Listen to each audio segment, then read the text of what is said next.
Assalamualaikum warahmatullahi wabarakatuh. Ini dari kelompok 4 akan mempresentasikan makroekonomi, yaitu international trade. Saya tidak lihat.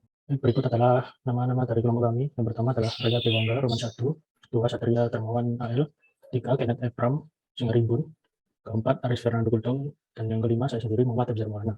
Saya tidak lihat. Baik, langsung kita buka presentasi.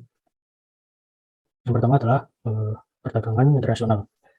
Pada infografis ini kami mengambil tema mengenai studi kasus ekspor Indonesia dalam makroekonomi internasional trade selama pandemi COVID-19. Selama pandemi COVID-19, banyak berbagai sektor yang mengalami kesulitan. Tetapi dalam perkembangan perdagangan internasional Indonesia, selama pandemi COVID-19, ekspor Indonesia dapat membantu perekonomian, terutama di bidang non-migas.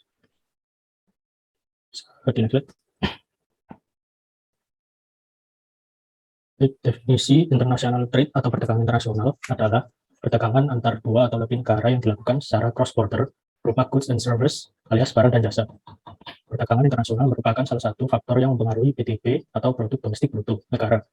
PDB merupakan pendapatan nasional atas faktor produksi atau tenaga kerja dan modal. Mudahnya nilai pasaran atas barang dan jasa yang dihasilkan negara. Perdagangan internasional bergantung pada ekspor dan impor.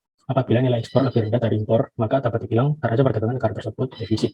Apabila nilai ekspor lebih tinggi, maka neracanya surplus. Surplus inilah yang memberikan sumbangsi terhadap naiknya GDP atau PDB per kapita. Ya, next slide.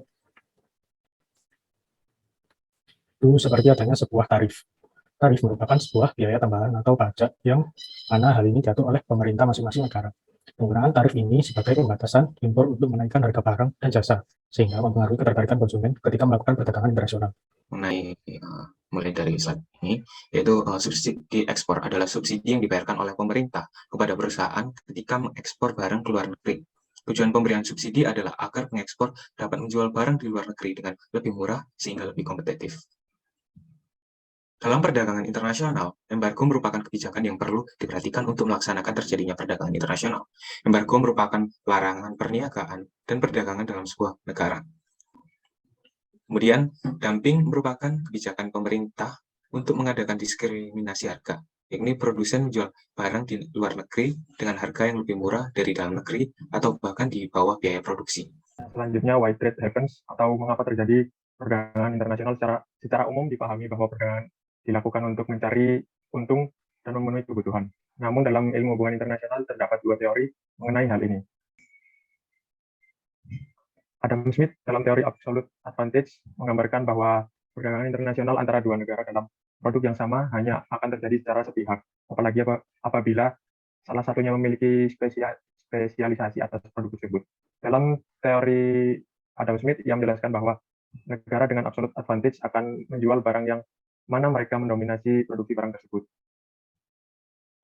Kami mengambil studi kasus absolute advantage, yaitu Brazil sebagai pemegang keunggulan mutlak dalam produksi kopi pada tahun 2021. Next.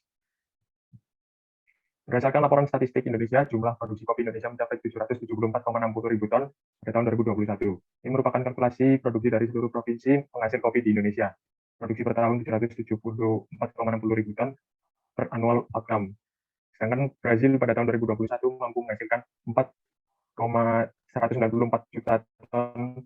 Ini adalah interval yang cukup jauh antara Indonesia dengan Brazil, di mana Brazil mampu memproduksi kopi berkualitas jauh di atas Indonesia. Jadi sebagai respons atas teori keunggulan milik Adam Smith, David Ricardo muncul dengan teori yang sedikit bertolak belakang. Dia membawa teori comparative advantage atau keunggulan komparatif. Dalam teori ini digambarkan bahwa negara melakukan perdagangan untuk mencari efisiensi. Yang mana efisiensi yang diefisiensi perdagangan di mana mencari barang dengan harga lebih murah. Teori ini menjelaskan bahwa negara dapat memegang keunggulan dalam perdagangan internasional kalau negara dapat memproduksi barang dengan biaya produksi lebih sedikit dari negara lain. Teori ini menyinggung bahwa negara berspesialisasi dalam beberapa produk tertentu untuk ekspor, tetapi mengimpor sisanya. Bahkan jika negara tersebut memiliki keunggulan absolut dalam semua produk, karena terdapat peluang bahwa mengimpor justru lebih murah daripada memproduksi sendiri. Hal ini dapat ditekan oleh harga labor atau pekerja, pajak dalam negeri, dan lain-lain. Maka teori ini mengacu pada kemampuan untuk memproduksi barang dan jasa dengan biaya peluang lebih kecil atau biaya produksi lebih kecil. Tidak perlu volume produksi yang lebih besar atau kualitas sempurna. Kami mengambil studi comparative advantage Indonesia pemegang keunggulan komparatif industri otomotif. Jadi pada tahun 2021, Indonesia mendapatkan output 274 unit per hour untuk produksi, sedangkan Jepang mendapatkan 730 unit per hour untuk produksinya. Berbeda dengan Jepang yang merupakan salah satu negara manufaktur otomotif dengan produksi yang lebih banyak, Indonesia memproduksi lebih sedikit. Produksi cukup tinggi, interval antara dua negara tersebut, namun menurut teori keunggulan komparatif, perdagangan akan tetap terjadi untuk mencari efisiensi. Hal ini dibuktikan dengan Indonesia menjual otomotif mobil sekitar 850.000 per Oktober 2001 dengan tujuan ekspor Vietnam, Filipina, Thailand, Jepang, Saudi Arabia. Letak perbedaan antara dua teori ini cukup mudah, di mana absolute advantage berfokus pada untuk dominasi produk, sedangkan comparative advantage berfokus pada produksi barang dan biaya lebih murah. Tadi adalah presentasi kami mengenai infografis tentang makroekonomi perdagangan internasional. Terima kasih atas waktu yang sudah diberikan.